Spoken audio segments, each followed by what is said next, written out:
Hey, hi, everybody. I'm Pat O'Brien. Welcome to another edition of KLEAN Radio. We're growing, and we're growing quickly. A lot of stations up and down the coast. We're getting to New York soon, all over the country. KLEANradio.com is where you can find us, or probably finding us now. Forgot to comb my hair. I look all right, Erica? You look fantastic. Thank you. I knew you'd say that. Let's give the rundown here. We're at KLEANradio.com. Our show call-in number. It's like calling a New York taxi. That bad? Well, no, nobody calls a New York taxi, exactly. but it has that kind of a number that has a synergy. 800-222. They hate me when I do that. 800-222-5222. 800-225-222. And you can call. The lines are already lighting up. Got a lot of guests tonight. It's like we're on the NFL today. Rod Esputo is here, the great interventionist. You can say hi now. Thank you. You like the word great? Thank you. I like that. And Andrew's in New York doing some business. Some of it for us, and I think he'll be stuck there. And by the way, Erica Spiegelman's here. Yeah, I'm here. I'm here to be your co-host. Our friend and an addiction specialist, and you're going out tonight. You look beautiful. Thank you. You always do, but I mean, you're going out to a party tonight? Little dinner, yeah. What's a little dinner? A little Sushi? get-together, a little family dinner. Yeah. No, it's Sunday night. It's beautiful here in Los Angeles. It's like a summer day, basically. So extend the day as long as possible. And Erica actually is part of the team at KLEANradio.com and the KLEAN Centers, and we love her. So Andrew is in New York. He probably won't get out till Thursday because of the big storm there. And a lot of people drink during these storms, man. I was there when I was still drinking 7, 8, 9 years ago for the 25-inch one. Yeah. I don't think I've ever been so hammered in my life. You can't go. I mean, it's freezing outside. What are you supposed to do? You get stuck in a bar. I know, exactly. That's the excuse. Well, and everybody, it's normalized. Everybody's sitting in the bars and restaurants and hanging out, and it's kind of fun if you don't have a problem with it. There's something about being jailed up in a big storm that, to a lot of people, alcoholics anyway. We're not talking about any of the regular people. Go have fun. Yeah. But there's something about it. It's another excuse to drink. Of course it's another excuse. Yeah, any excuse you give somebody with a dependency for alcohol, they'll take it.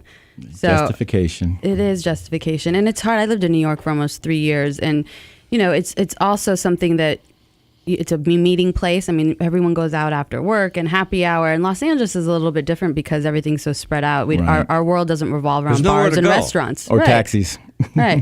There's not really anywhere to go. Or Disneyland, where you can get the measles. or the Grove, where all the people from Disneyland are now going. So, Rod Esputo is here tonight, and Rod was is still on Intervention, one of the great TV shows. Everyone loves this. Man, that was good, Rod. That thing is. I hope it comes back. Yeah, it's going to be on LMN, station owned by A&E. It should be coming out in the next month with brand new episodes. Yeah. Every time someone finds out that I work in the addiction field, everyone says, "Do you watch Intervention? Are those real? Those stories?" Everybody is just so fascinated. Well, it's kind of a grown-up version of Celebrity Rehab. I mean, it's not. It is. It is, and it's the real deal. Yeah. We got a good guest to start out with tonight. Is Todd ready? Todd Marinovich. We're going to go back here. Is an old, long-time man. Been a long time for Todd. Todd was born on the 4th of July, 2 years after the Summer of Love in 1969. He missed it by 2, but it didn't matter to Todd. He went about his life anyway. Former NFL player, a great quarterback. And you may know his story. His father sort of raised him to be a quarterback. That might have caused him some problems. He had an intense addiction problem. But he's an all-around great guy, and he's good now. Todd, it's Pat O'Brien. How are you, man? Hi, Todd. Hi. There he is. Todd, how are you, man? Can you hear me? Oh, we could hear you. Can hear you. Okay. I got to say I'm a big fan from your old NBA days. Those were the days, huh? People come up to me every day and go, "Where are you?" They still think I'm doing it. So, Todd, how are you doing, first of all? I'm doing well. Living in Southern California, and I'm married and have 2 small children, and that's a blast. That is what. Congratulations. It's also a full-time job. Todd played with the Raiders, so you know a lot about cheating. Sorry, did I say that? That was a joke. We're going to talk addiction here, but let's talk about the big story this week. With did you like your footballs deflated? Oh. I tell you what, I did. Yeah. I think they're hard. They're hard to handle when they're too pumped up. Well, I mean, Do you think that Tom Brady and those guys are? See, I think this whole thing is. I'm so sick of it because I know the real story. I mean, I know that these things happen everywhere, right, Todd? I mean, this is part of football, and it's not that big a deal. 2 pounds. It's not 2 pounds. It's 2 pounds of air, which is a little different. So why this week did they go on and on about it? Because when the news people get up, they don't know anything about football, and they start talking about watching Don Lemon try to throw a football with. Right. Couldn't put his hands on the threads or anything. So, Todd, what do you think of this story? Well, I think both teams were using the same balls, so it should be a non-issue. Mm-hmm. Well, yeah, and also the balls were taken out in the second half, and the Patriots scored another 28 points. So that's it. So Todd went through it all. Tom, what was that like? I mean, I could go down the list, but I'm not gonna. But just imagine everything bad that can happen to somebody who gets involved. It's funny now, isn't it? Yeah. I've been there too, bro. But I mean, how are things now? And what was that like to go through that documentary, which I think I might have been in, but a documentary on your life and the whole thing was all out there for everybody to see. What a journey. Yeah, I was reluctant at first to open up, but I'm sure glad I did because the response that I've gotten from people really all over the country and all over the world has been amazing, and I knew it was going to relate with some people, but I didn't realize the magnitude that how many people it would reach. So I'm extremely thankful and grateful to the guys that made the film, and it turned out really, really impressive. You know, when it first happened to you, Todd Marinovich is our guest, and they first said you had addictions and you were missing things and some trouble with the law. You know, how times have changed, because most people, Erica, back then, and Rod, thought he was just a dick. You know, I thought, well, it was a moral problem. Can I say that word here? Yeah. I guess not. You can now. Oh, my God. They have to bleep that? But the question I had for Todd was because, there's a lot of, recently just with football players, but I think athletes in general, there's been so much going on, whether it's substance abuse or, doping. Anger issues or doping. And so, how do we really get some resources for these athletes so that they can find another way of dealing with stress? And it's obviously a lot of stress when you're in the spotlight like that, and a lot of pressure to perform. So I just feel like there's been a theme and a pattern going on a lot in the media of athletes just not having the outlet of dealing with this kind of stress. Right. So have you been? I mean, obviously you've been seeing the abuse story and the domestic violence and then the doping, and so it's so thematic that I'm wondering if there's a place where we need to have some more extra support for athletes and professional sports. For sure. I mean, really, the more support there is, the better, because that's one thing that I've Did you learned. feel like you had none while you were going through that time? I was reading your bio and just, going to a game high and on LSD, and did you have anybody to talk to or anybody to relate to, and were you feeling alone? Very few people, and the ones that were there and were open to it, I didn't feel comfortable because I think, well, it's going to get back to the coaches or what have you. It's going to affect my job. So, I mean, even if it was available, I don't know if I would have. The shame of it was still very, Right. yeah. Hey, Todd Marinovich is our guest on Pat O'Brien. You could have called me. I was going through the same thing. Or me. What's wrong with you? Any of us. Todd, this is Rod Esputo. I'm an interventionist. And when I was going to college back at UCR in Riverside for drug and alcohol studies, I actually was going with an EAP specialist from the NFL who was going through the same classes that I was, and he was telling me that the access from football players, now this is back in 1989, was minimal. They were just afraid because as soon as they accessed the EAP, then they were going to be found out, and there was going to be a spotlight on them. So what happened was that they were just getting caught and then going to the EAP. Right. Did you utilize the EAP when you were going through there? I don't know what that is. It's an employees assistance program. It's kind of like a benefit of counselors or access to counselors and therapists that the players could go to. Yeah, they didn't have any of that. No, they didn't have it. No. If you didn't know it, yeah. Wow. Because this was in 89. How did you end up straightening your life out? I want the short version. Yeah, real short. It was a nudge from the judge. Right, okay. And I was looking at a lot of time in prison, and I didn't want any part of that. Yeah. And I just really opened myself up completely and dove in. I like to say I went to the pool party and did a cannonball in recovery. Right. Because that's the type of really personality I have. It's really all or nothing. And the degree of difficulty in doing that is about 1,000. I used to cover diving. I mean, my God. There's a lot of talk about how your father raised you. Do you blame him at all for any of this? Absolutely not. Okay. And now that I'm a dad, I have more empathy for anybody that goes through it, because it's definitely the most difficult thing I've done as of yet is being a dad.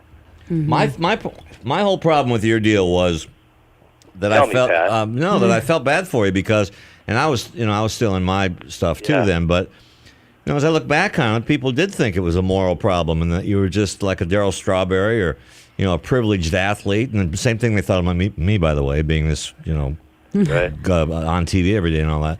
But I mean, that's the kind of thing we're trying to do on this show is change that stigma, Right. and it's kind of awful. I feel bad for you that you had to go through that, but it was the times. Don't feel bad. Pat, I can still be a dick, let me tell you. Well, by the way, you just were. Todd, what do you think about Josh Gordon, which Pat brought up earlier about being almost suspended for alcohol use for a year? Have you heard about that? No, I haven't heard. News story? Pat, Yeah, you wanna- the NFL is cracking down on everything now, Right. and Josh Gordon from the Right. NFL is suspended for alcohol DUI, and, DUI, yeah. and you just can't do that stuff anymore. Right. And I tell these guys, and I would have told you, there are people who would pay to drive athletes. Right. Right? I mean, Right. but they insist on driving themselves. But let's not single Josh out because they all do it. Mm-hmm. What can be done about this, Todd? Because it's if it's either domestic violence or forget deflating the football. I mean, my God, Right. Yeah, that should be at the bottom Horrible. of the news stories. Yeah. But I mean, I think it would help. I know it would help me if I was playing today, that if there was some open dialogue where you wouldn't feel like you were going to get penalized for being honest. And yeah, exactly. you know what I mean? Where It's- you could just really share what you're going through, because Versus being everybody needs caught. that. Yeah. Yeah. Well, people are so ashamed of the fact that they may have an issue with something, and then they never get help, and then it spirals to this point where you wind up in jail, which is Right. ridiculous. What's that like getting sober underneath the microscope? I can tell you that too. Todd, this is Rod. I was wondering what is it like when you're found out and now you have to get better and the world's watching. I mean, there must be some crazy pressure. It was interesting, and my first thought was, I got to get out of my hometown. I can't do it here, and I was wrong. I could do it, and I had to do it, and that was the program I was in. But my first thought, like I said, was I can't do it here. But if you surround yourself with the right people and you want it, you can do it anywhere. Nice. That's a good, hopeful message for our listeners. How did you herniate your back playing basketball? Jeez, I went up. I did. Don't you a little stretch? pump fake, and I got the guy up in the air, and I went up. And when he was coming down, I was going up, and I just jarred it. Right before the playoffs, the Denver Nuggets, I was playing pickup ball with Alex English. Yeah. I don't think people know this. Remember he had a sprained and broken ankle right before the playoffs? I had fallen down on his foot. I've never talked about that before. Claim to fame. And we were so afraid to tell anybody because as an athlete, you're not supposed to be playing these other sports or get out on a Right. motorcycle. How do you, Todd Marinovich is our guest right now. Erica Spiegelman is with us, and Rada Spudo and Cheryl Shuman is going to join us later, as well as half of the Pope is going to be here. Pope Francis is going to be here, and is Ronald Reagan. He's here. Pope Francis. He's here in spirit. How do you pass it on, Todd? How do you help other people, or do you? I do, and it's not always in recovery, but I work with kids, and I think the youth is where I direct my attention, because today I couldn't imagine growing up in today's world, and now that I have kids, I try to be, really upfront and honest, and talk with these kids and really see what's going on, because I use sports really as just a way to get to know somebody. Yeah. Number 13 is your number, which is about right?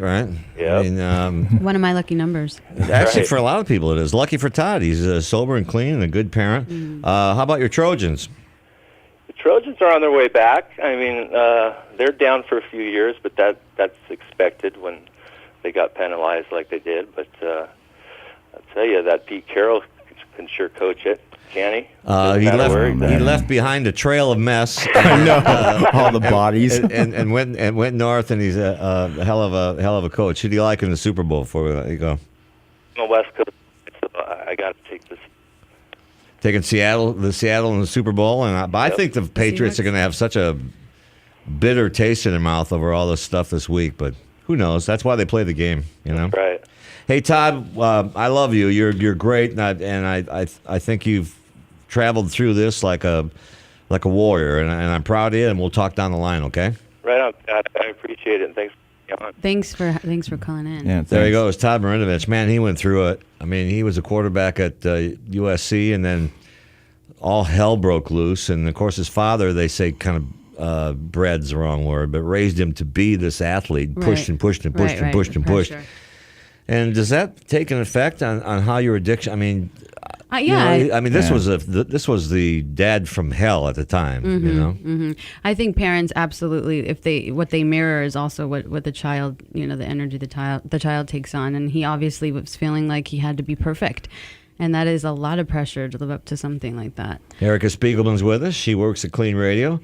She's going to a party. I was invited, which is. I don't know. That's I don't know.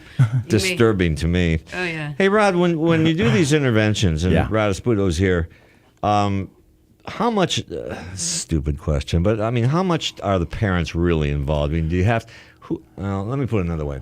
Who's the most against these things besides the person? I mean, do the parents say, "Oh no, that's my son"? This is what I hear from mothers a lot. I hear, okay, we'll do this, but I'm not going to do that. I'm not going to do that. I'm not going to do that. And I'm not willing to, stand up, and I don't want them to go onto the street because that's not going to happen. It's like they're trying to prevent the actual consequence from occurring. And what ends up happening is that they prolong the misery of the addict or alcoholic. And it happens all the time. I've done almost 702 interventions in 27 years. I talked to a woman today who catered her intervention with wine and cheese. Please. So these people dictate, is what you're saying, Rob? They dictate the intervention of what they are. They try to, but because I stand up quick and I make my presence known in regards to what I'm going to do and how I'm going to do it. As soon as the check clears. Do you explain them what an enabler is? What's wrong with you? Absolutely. Not only do I explain what an enabler is, but I also tell them exactly what they do. Yeah. They're gonna, they're loving their child to death. You're trying to protect him or her from what they need to find out. You know what I mean? I say, the term is, I don't know if I can say this, when their ass hits the asphalt.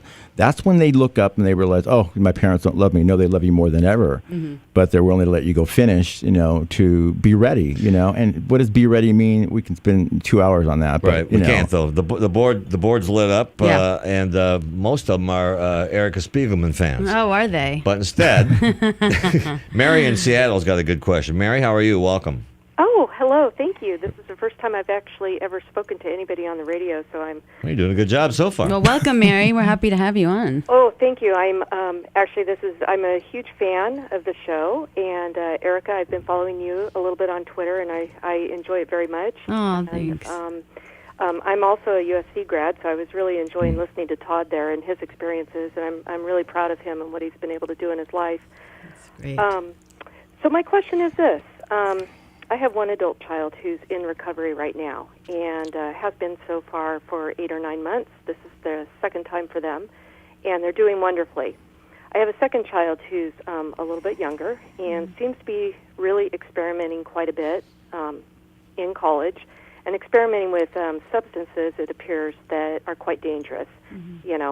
Xanax, some pills, certainly a lot of alcohol, certainly a lot of marijuana, that sort of thing. Mm-hmm. And understanding that I cannot control the situation, and of course I've been very involved in Al-Anon and trying to really work that program, although it's very difficult.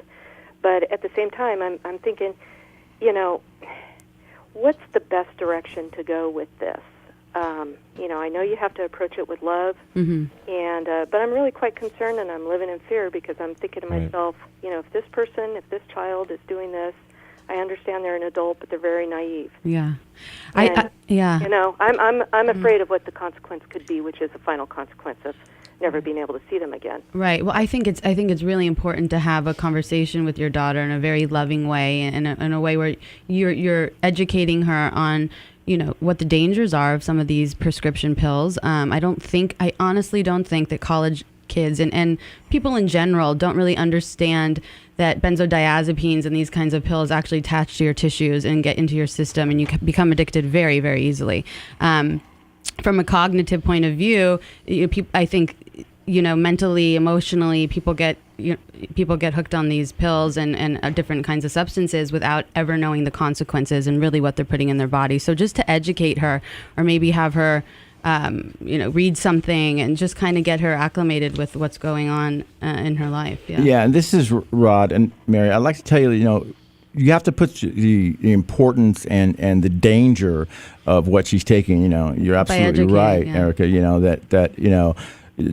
She could, when she accidentally goes through withdrawal, she could seize up, and I'm not trying to scare you. I'm trying to make you aware, you have to make her aware, let her know that let her know that, exactly what she's doing. It just sounds like they're not going to listen to that, though. I know, the way I look at it, you have to take it serious, don't make a big, hoopla about it. If you're going to do an intervention, get an interventionist and do it, but you got to remember something too, is that you're going to have to be her mom after it's all said and done. Right. And Erica, doesn't and Mary, we love your call, and doesn't Mary have to take care of herself here as well? I mean, of course. Well, she said she's going to Al-Anon, and Mary obviously has been following following what's going on in the world of addiction closely, which is fantastic. But yes, of course, she has to take care of herself first. But at the same time, it sounds like she's involved in both of her kids' lives, and all she can do is educate them and tell them how she's taking care of herself. Just through showing them that you believe in, education and health and getting all the facts, that may be helpful for them. So, Mary, what are you going to do when you find out that Seattle uses deflated footballs too? Oh, jeez. They would never do that. Yeah, I'm sure they would. Not Pete Carroll. Listen. Although I have to agree with you, Pat, a little bit with your comment about Pete Carroll, because I'm kind of a little bit of a bitter Trojan with the way that he exited so quickly. Exited? And then He drove the getaway car, exited. You're right, exactly. Believe me, I follow that. Everybody wants to know, don't you love Pete Carroll in Seattle? And I'm thinking, don't ask me that question. Listen, good luck with your so-called problems. They're not problems if you're talking about it. And that's what she's going to Al-Anon, and it seems like she's reading and getting help and being connected to people that are doing, the right things is great. Mary, stay in touch. Good luck to your Seahawks on Sunday. Thank you very much, and thanks for all Mary, you do. it was great to talk to you. You too. Take care. There she goes. And that's a common problem when I was promoting my book around the country. Mm-hmm. By the way, it's called I'll Be Back Right After This. Great title. But, I did find, Rod, a lot of people that came up, what do I do? I'm a parent. I'm watching my kid die, or I think he's going to, or I'm afraid to answer my phone, and it's even I found some pills, or I found a vodka bottle, or I'm missing some pills, or what does that mean, or how bad are they, and all these things are really hard to gauge. But individually, first we need to educate people. People don't understand, like Rod was saying, if you're taking prescription pills and you just stop, it's very dangerous. I have clients that come in and they're in shock that they were actually that sick. Well, my sister is gravely ill right now, and she's 74, and they've got her all on pain, Norcos and everything. And I was trying to tell her today, you got to watch this. And she goes, well, the pain just keeps getting worse, and I don't know what to do. I just had this conversation with a client, and that is that, you have to find a solution for the pain, not a mask. If you're going to, play the mask game, I only respect that with people that are terminal. Mm-hmm. People that are terminal, you do whatever you got to do to feel as comfortable as you can till the end. People that are not terminal, then right? Find a solution with the pain. If it's a surgery, if it's physical therapy, but it's got to be something other than putting a pill in your mouth. Absolutely, and or that as well too. And through cognitive behavior and all that kind of stuff, you can learn that pain is kind of not your friend, but something that you're living with. Right, exactly. We'll be back in a little bit. Good first half an hour there, and thank you again, Todd Marinovich, for coming on. Rod Esputo is here. Cheryl Shuman's coming up in a little bit. Great. And, of course, Erica Spiegelman, who apparently has a fan club all over the world. I'll be here. I'm Pat O'Brien. I'll be back in a minute. Are you addicted to drugs or alcohol, but unable to commit to an inpatient rehab stay? Introducing KLEAN Treatment Center's Outpatient Treatment. This drug and alcohol treatment program is designed specifically for the working professional. Don't let your commitments of running a business, taking care of a child, or maintaining your college classes get in the way of your recovery from addiction. With daytime, evening, or individualized programs, KLEAN's outpatient treatment will fit your life. Call now for a free screening. Professional guidance is standing by. Hi, everybody. I'm Pat O'Brien. Hello, YouTube. Thanks for joining the KLEAN Radio channel. Be sure to subscribe and get weekly episodes and clips. And comment, like or dislike, whatever. Be nice. We respond to everything. Welcome back. Pat O'Brien here along with Erica Spiegelman. Andrew Spanzwick will be back. Next week we're not on because of the Super Bowl. There'll still be a show on. We won't be here. But Andrew should be back by his wedding, which is the following weekend. Yep. But he's in New York where they had a big storm coming in. And if you're in the Eastern Coast area, or I think it's traditionally called East Coast area, keep bundled up. I got a house in Nantucket. I wonder how under the snow that is. Of course, they're tough out there. It was snowing in Central Park today like crazy. There's going to be like 3 feet of snow. In the east. I hope you're all safe. Yeah. By the way, we have for those of you and people call in, but for those of you who want help or need advice or whatever, we have a 24-hour, 24/7, as we like to say. Yeah. 888-601-6040. That's our KLEAN centers. 888-601-6040. I was over at the KLEAN Center here in Hollywood the other day. What a beautiful rehabs, man. It is. And we really do want to help people to help people, either families, mothers, fathers, sons, husbands, wives. We really want to be there for people to give them answers, give them hope, give them suggestions, tools of how they could move forward in their lives and deal with maybe family members that are dealing with addiction or dependency or whatever that is. So we do have wonderful people standing by, and we'd like to answer any questions tonight too, right, Pat? Yeah, and we're not just shilling here. It's easy once you make the call. Mm-hmm.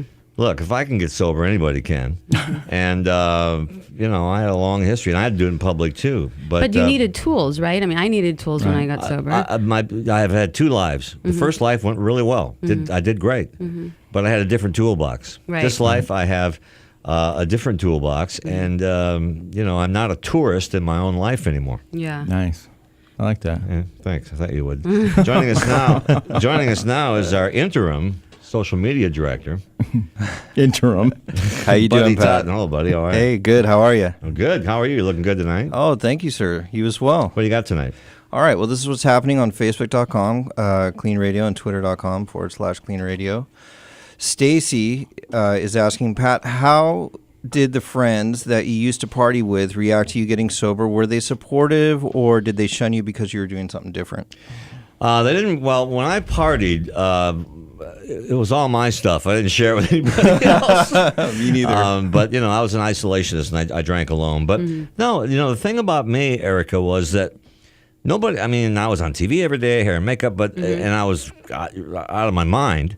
But nobody ever said, you better take care of yourself. All they ever said was make sure the show stays on the air. People were tiptoeing around you. They probably didn't want to piss you off. Wow. And, rub you the wrong way. It didn't take long to get into HR, but that always, got out of there with a check. Yeah. Once Sean Robinson got done with me. It seems also like, and I'm not saying this just for you, but we manipulate when we are dealing with an issue that we don't want to. Yeah, and I was good at it. But sure. The point is, and Rod, you find this a lot too? Absolutely. That people don't come up and say, Pat, you had a problem. Not one person. You know what? And the thing is that you probably thought you hit it so well, and everybody knew. But I've worked with over 200 celebrities in 27 years, and they're a commodity. You're a commodity. You're no longer a person. You're a commodity, and as long as you're doing what they need you to do, you're okay. When I went down and finally died, almost died. Am I alive? Am I okay here? Yeah. I didn't die. No, you're here. All they could say to me was, save the show. They didn't say save Pat. Right. What else, buddy? Does that make you? But that probably made you feel abandoned a little bit and a little bit hurt, right? Let's get deep. I don't think I need the 5 difference, seconds. and I don't think Well, in retrospect. All right. Well, this is a heavy one. I just talked to Miguel tonight, and this is what he confided in me about here on our social media website.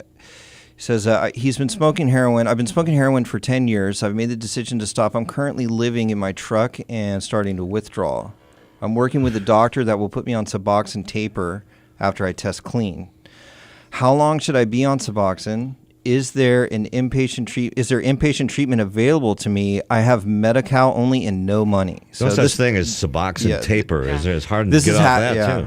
Yeah, go ahead. Yeah, I think we should give him our 1-800 number, and we can absolutely, if Miguel's listening, or we can somehow get back to him. 888-601-6040. If you can get him back on the line and have him call. That's probably right now. But go ahead. Absolutely, I would. I'll give him the number. Urge for him sure. to call. We'll find a solution to that. Medi-Cal, we could find some kind of inpatient treatment, but he needs Great. inpatient for sure. Yeah. He needs to be in a safe environment and out of his car. Yeah. And obviously needs to get some help right now. Yeah, and he needs to be monitored in a secure environment with that Suboxone. He shouldn't be left with his own pill bottle to take care No, of it. that's He why needs to be in an inpatient. Let's inpatient explain what program someplace. Suboxone. Agreed. Explain what Suboxone is supposed to do. They said that about methadone in '64. So true. I have my opinions, and my opinion is it's a tool, but you got to put it down so you can still build. With other tools, it can't be. People stay on Suboxone maintenance for months It's so and months, and you know what? They're nodding out. They're still acting like they're as if. Yeah. Still affects your brain. It's an opiate in your correct. body. It's not a crutch. absolutely. It's a wheelchair. I mean, Absolutely. Yes, exactly. Anything else, buddy? Yes. Okay. So, Greg, Pat, I've been clean for 7 years. I'm recently married. We have a baby boy. My wife has never seen me loaded and doesn't like it when I go to meetings. She becomes jealous. She doesn't believe I was a heroin addict. What should I do? I haven't been to a meeting in 6 months. So No, that's wrong. Because of a controlling wife? Not good. she just doesn't understand. Well, Yeah. Al-Anon, for one thing. Yes. for She needs sure. to be educated. Read my book, another thing. But that's sad. Actually, Yeah. I mean, you got if you're a family. He has kids, He does, baby boy. baby boy. I mean, Yeah. man, you got to rally around that kid. I would go to therapy as a couple. I yeah. mean, she needs Yeah. to understand that this is serious to him and that this is life or death, and this is something where she should maybe support him and maybe take her to a meeting with She him. should be holding a Yeah. parade for him every day, right? Most heroin addicts are they're using it as a full contact sport. You know what I mean? Yeah, And they yeah. need to be respected in regards to his sobriety. And what does she need to see in order to believe that he? Well, she's needs in to go to the denial. meeting? She's Exactly. in denial. She needs to go with him to a Yep. meeting. Buddy Totten, chairman of the board of our social media department. Thank you, buddy. And You're welcome. comes loaded up Fantastic. every week. You we love bet. that about Buddy. Yeah. You're welcome. And the conversation continues at Facebook and Twitter. Thank you so much. Thank you. Thanks, buddy. Left the pin in the We grenade one more time. We like that. Buddy Totten, and we're always on Facebook. What is it again, buddy? It's Facebook.com. Just Facebook.com/Clean Radio. I'm sorry, I should know that. Mm-hmm. But yeah, I mean, it's always surprising to me when you go to get help. Mm-hmm. You should be dead, Yeah. or you could be dead. I shouldn't Right. say should. Right. And then they say, well, no. There's no Your hope for family, you? no. Then your family says, "Well, we don't want you going to meetings." Right. Of all the people that I know who have relapsed, the 5 words they always said was, "I stopped going to meetings." Yes. Right? Absolutely. Absolutely. It's very common, I would say. More than anything else, I hear that for sure. But it's really hard when the family, again, is not educated or the family is resistant to it for whatever reason. They have their own stigma about it. Well, that's the problem, right, Rod? The Yeah. stigma of It's the stigma of addiction. They don't want their son, God forbid, or daughter, God forbid, to be an addict or an I've alcoholic. heard that so many times in the last maybe Not my 10 years. kid. It's Yeah, not bad. my kid and not in Yeah. our family. He doesn't have to go to those meetings, does he? Right, Well, right. if you want him to stay better, you want him to go to those meetings. And, We need to and lift that stigma. It's actually kind of pathetic because parents are so close-minded Mm-hmm. to the things that work. I had people say to me, Oprah Winfrey, when I was on her show, she said, "Why didn't you just stop?" Right. And I said, She "Then should what- know better because I she's said, had a lot It of. really doesn't work that way. Yeah. I said, it's like stopping eating. But anyway, that's bad. We have a new guest here, and she's already taken Beautiful guest. three selfies. She's I saw that. Cheryl Shuman's our guest now, and a friend of mine for 100 years, or at least peripherally anyway. Hi, Cheryl. How are you? I'm great. It's so nice to see you again. Nice to see you, too. You look great. Thank you. Likewise. And you brought me a gift and all that kind of stuff. And they gift? call her the Martha Stewart of marijuana. Is that possible? It's possible. Why the New York is Times that? just called me the queen of cannabis. I'm not sure what the latest Well, they thing love is. alliteration over there at the New York Times. Tell me what you're doing now, because you are kind of the, queen. You're out there. Yes. Well, I come from the corporate world, and I'm basically credited with heading up the movement and corporatizing it and turning it into a business. The marijuana industry is currently a $47 billion annual business, and I'm a cancer survivor who came from the mainstream world, and this worked for me in a medicinal way, and I decided to look into it from a business aspect. So I work in media and develop products. And you and I and Erica were talking in the green room. Is that room? I'm colorblind. Is that room actually green? It's blue, I think. Okay. But we took some suspect pictures in there, and they're on the. They don't look good, but I mean, well, they do look good actually. Well, the rumors They're are flying already adorable. on the Twitter sphere. I see. Yeah, we're it's love. It's all good. legal love. Yeah, of course. But it's medical marijuana you're talking about, right? Yes. Well, I, sure, I use I use marijuana medicinally, yes. Right. But this is not a Rick Ross rap song, right? I got the plan. I got the weed in my hand. You know, Cheryl so. was just telling me a little bit about her experience when she was diagnosed with cancer, and for me, I found that it's so profound that you never knew anything about that strand that is helpful for people that are very sick. And can you tell our listeners a little bit about what you told me? I think everyone, when they think about marijuana, the first thing they think about is THC, which is the psychoactive ingredient. It's what gets you high. Right. But truth be told, there's over 27 different chemical compounds that are extracted, and what the cannabis that I use is very high in CBD, which is endocannabidiol, which is the non-psychoactive ingredient of the plant, and it's been credited, with alleviating seizures, Alzheimer's, multiple sclerosis, spasms, cancer. So they grow the actual plant differently, just so people are clear?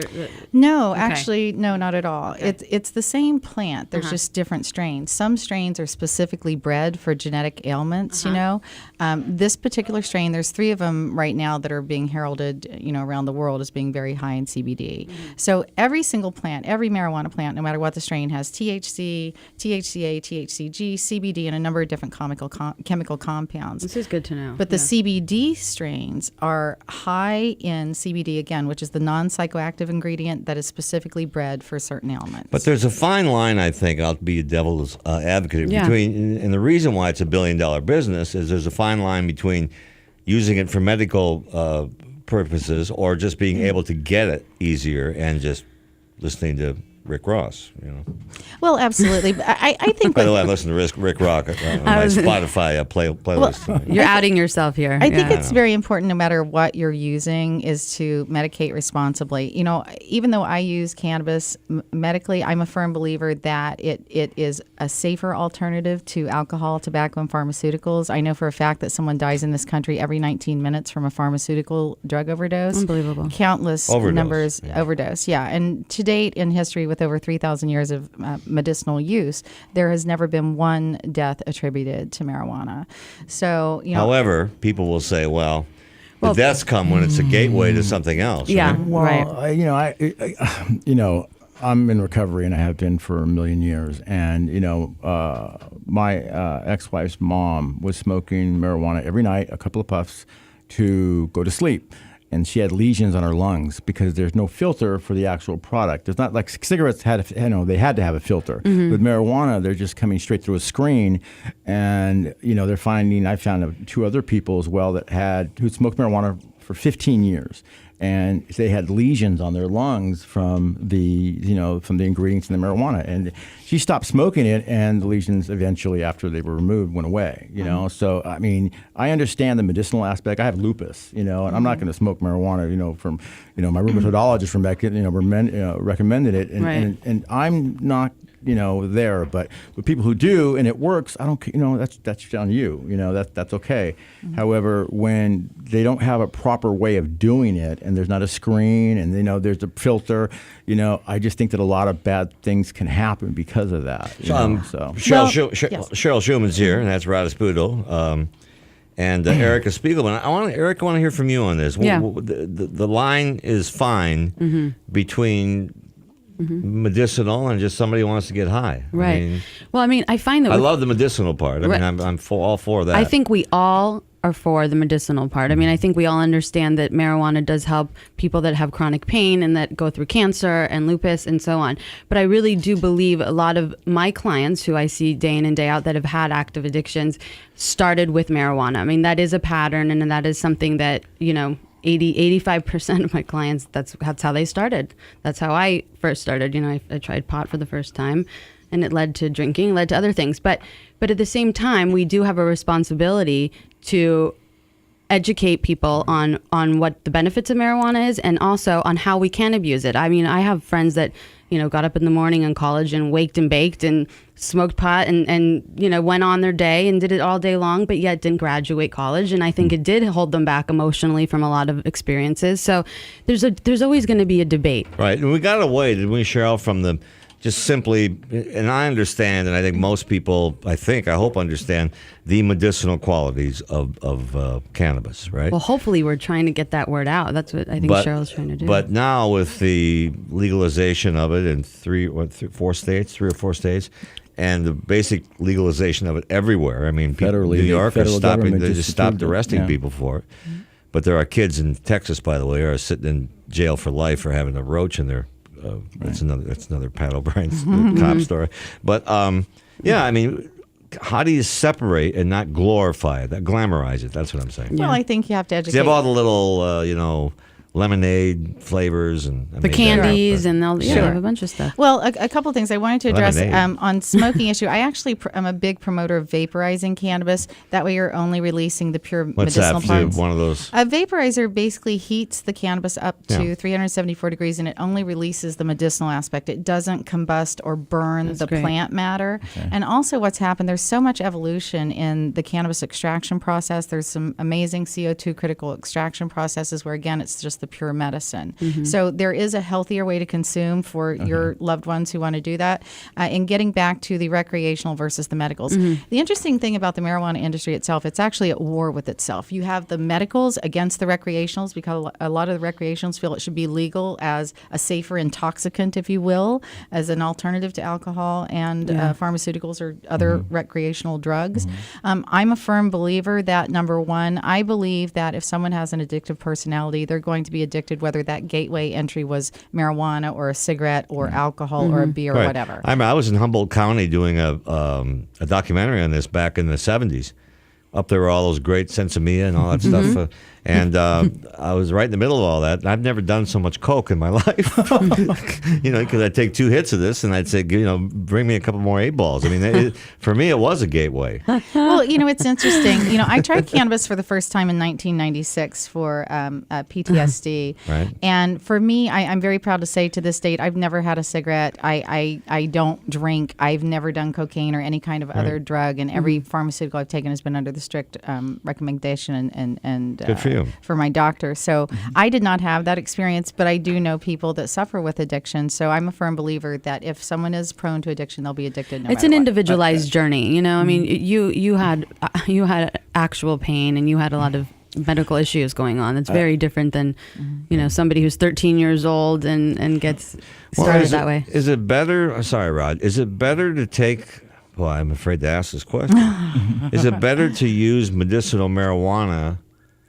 Who here would know how to answer this, as opposed to like a Norco that has some Oh my gosh. depression? When you consider the addiction rates of opiates and how many people are dying from opiates, I would say marijuana. Okay, well, don't jump on much me. that. I just Oh, no, asked it a just that's a good question. it Vicodin is the excites new me. gateway drug, No, you it know? excites That's what me they because say. I have 5 fractured vertebrae and major chronic pain in my back. Yeah. So for me, I know I was on an intravenous morphine pump for almost 2 years with pain. Yikes. Yeah, literally. And I just remember just feeling like, oh my God, I don't want to be addicted to this. And for me, I was able to use cannabis to get off of. You're probably more clouded by the morphine. I mean, Pat, it's a good question because so many people out there are given Norcos and not given marijuana as an option. I would 100% say marijuana over Norco. Well, how do you? Cheryl Shuman's our guest. How do you? I'm a big believer in, and that's what we try to do on this show too, is getting the medical community, doctors, involved in this process. And how do we get them? Not like we should tell them what to do, but to get on board and tell people who have their liver numbers are up, you're drinking too much, or tell people who have too much pain, I'm not going to give you 100 Norcos or 100 Vicodin. Well, what I would recommend is really look into Israel. Israel is really an international leader on this. I work with Dr. Raphael Meshulam, who's known as one of the top endocannabinoid scientists in the world. And one of the things I love about the University of Jerusalem is they're the only place in the world that can actually do clinical trials to show how marijuana works. So I would urge anyone who has any questions to look up University of Jerusalem, Dr. Raphael Meshulam, and also the Tikkun Olam group, which is the largest, oldest, most respected medical marijuana dispensary in the world. That's great advice to give people. Yeah. And we'll put that on our website, I would assume, Rand. And yeah, Rod. Yeah, I worked recently on a show called Dogs of War with Love the that vets show. with the vets that had suffered from PTSD and TBI. However, some of those guys were adamant about the federal government recently stopped the ban on illegal marijuana, but the VA hospital has been giving marijuana cards out to all the vets with PTSD and TBI.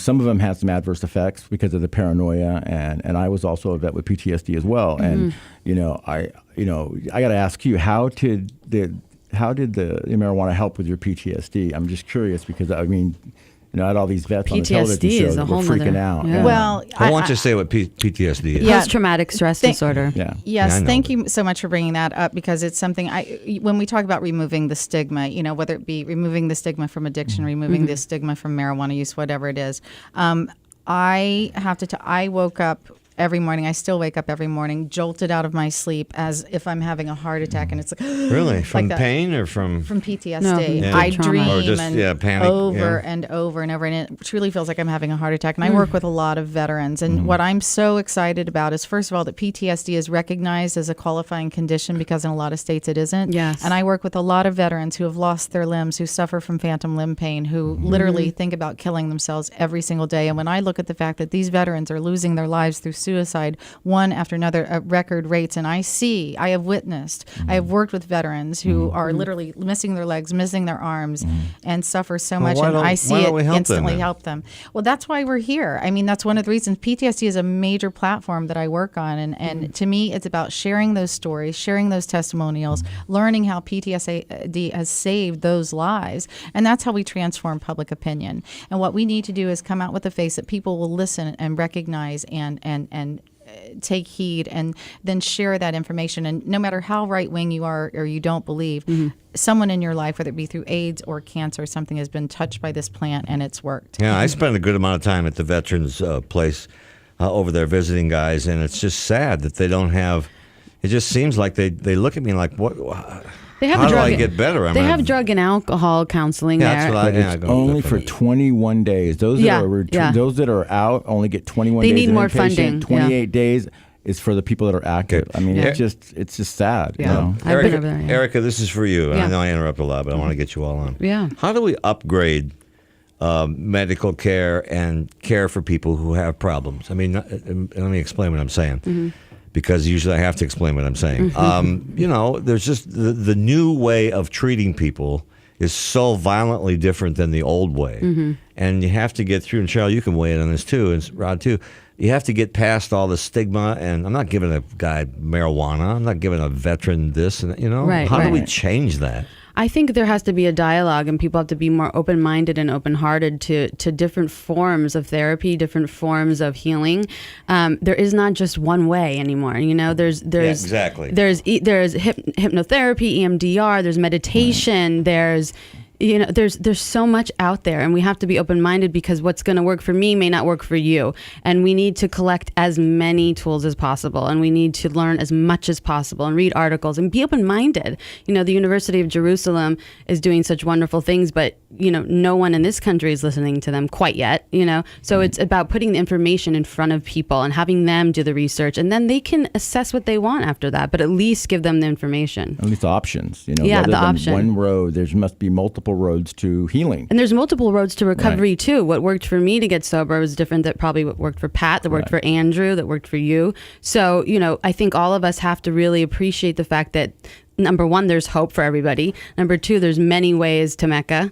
Yeah, so this And needs being to be the effective- discussion. Yeah. By the way, our number is, there's a 24/7 number, our clean centers, and they're good. 888-601-6040, 888-601-6040. Cheryl?